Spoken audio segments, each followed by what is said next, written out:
जोपर्यंत मोदी आणि अमित शहा सत्तेत आहेत तोपर्यंत निवडणुका घेऊ नका आणि निवडणूक आयोगही बरखास्त करा अशी मागणी ठाकरे सेनेचे खासदार संजय राऊत यांनी केली आहे। तर शिंदे भाजपची छपरी टपरी निवडून आणण्यासाठी आयोग काम करतंय असं म्हणून निवडणूक आयोगावरही हल्लाबोल केलाय।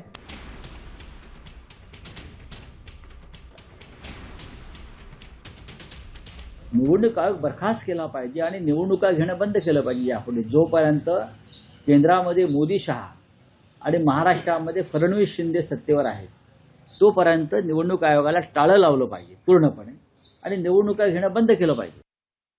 शिवसेना आणि महाराष्ट्र नवनिर्माण सेनेचे उमेदवार बबन महाडिक हे रांगेत उभे आहेत आणि त्यांना विधानसभा अध्यक्षांच्या दहशतीमुळे त्यांचा उमेदवारी अर्ज दाखल करून घेतला नाही। निवडणूक आयोग म्हणजे सत्ताधाऱ्यांचा एजंट म्हणून काम करतो आहे।